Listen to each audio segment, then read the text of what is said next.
So let's talk about the emotional affair. That's where maybe they're going back and forth on social media, they're texting, they're grooming somebody at work or the coffee shop, they meet regularly, they're talking, but there really is the sharing of the hearts, this bonding, this friendship. Now, what you're experiencing in your marriage or your relationship is less of them. It's like they're getting their needs met somewhere else. It's like they ate before they came home, so they're not hungry. And that hurts a lot. It hurts a lot to feel maybe like they don't trust you or that they don't value you. Now, is that about you? Absolutely not. It's not about you at all. Someone who cheats, whether it's emotionally or physically, is 100% an adult decision that they've made. Now, but what can happen in an emotional affair is you start getting where you feel alone. And you can actually feel married and alone. If you're feeling that, you might want to check out intimacyanorexia.com. That's where they actively withhold spiritual, emotional, and sexual intimacy from you, even though they're having this emotional or physical relationship out here. They're too busy for you. They blame you. They withhold love. They withhold praise. They withhold spiritually. They withhold sex, or they're disconnected during sex. They're not talking about their feelings with you. They use anger and silence as a way to control you. They have ongoing criticism of you. And you feel like a roommate. If you feel like that sounds familiar to you, you really might want to look up intimacy anorexia. Because if you're in that pain where you're being neglected in the marriage or in the relationship and they're having an emotional or physical affair, you're in double pain. You're in the pain of them doing what they're doing, okay? And you're dry and alone and your sponge is just drying up, and then they smash you with the information of this affair.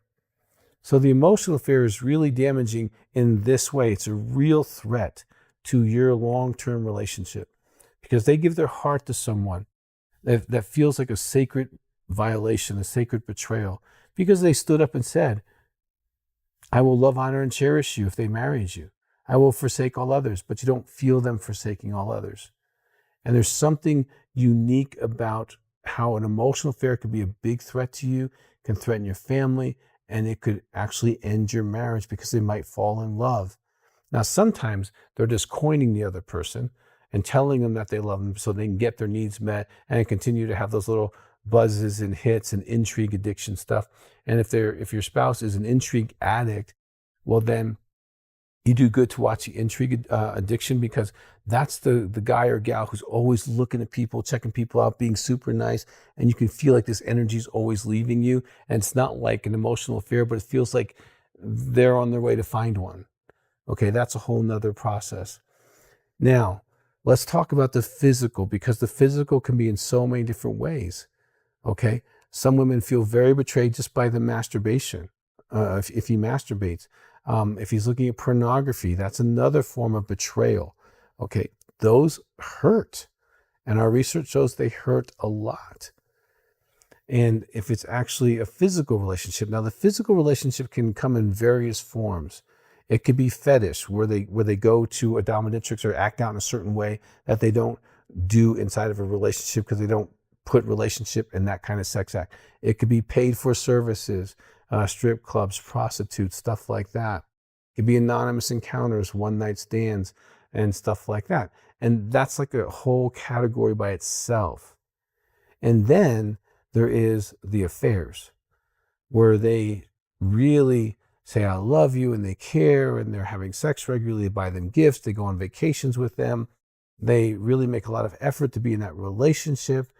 And that's a totally different physical affair.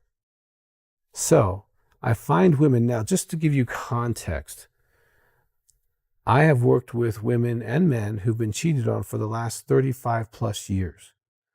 I have done thousands of assessments on people who have infidelity, both emotional and physical. I'm not just someone who's just shooting something out on YouTube. I have seen the pain and devastation, because we do polygraphs in our office. One woman finds out it wasn't emotional, it was physical. And it's really hard to say what's greater, because greater is what you've experienced. If all you've experienced is an emotional affair, that's the greatest pain you're going to be in. So you think it's worse than a physical affair, or you can compare it. Now, the person who's doing an emotional affair thinks it's a lot worse to do physical, so that's why they're not doing it. The person who has experienced a physical affair, it doesn't matter in what form, they tend to put sex services in a different category because that's not a threat to their relationship. It's really bad, it really hurts, and they can't believe they did it. But if it's an ongoing affair, now that's a threat to the marriage, that's a threat to the relationship, especially if it's been ongoing for sometimes 2, 5, 10, 15 years. Well, then he's basically had 2 wives or she's had 2 husbands, right? That's a totally different type of betrayal.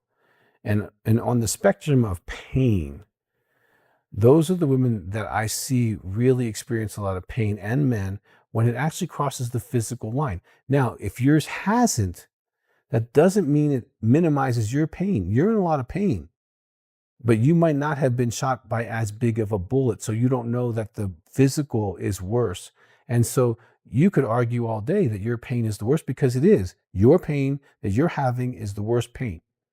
It's just not the pain of what could be worse is finding out you have an STD. What could be worse is he got someone else pregnant. What could be worse is he's been having sex with someone for 2 years.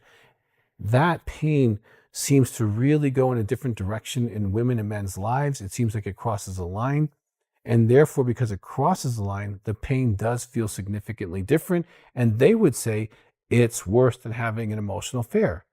Now, in my 35 years of sitting with women and men who've experienced both, I've never, ever heard a woman or a man say who's experienced a physical affair say, I wish they would have just had an emotional affair. That would have been easier for me.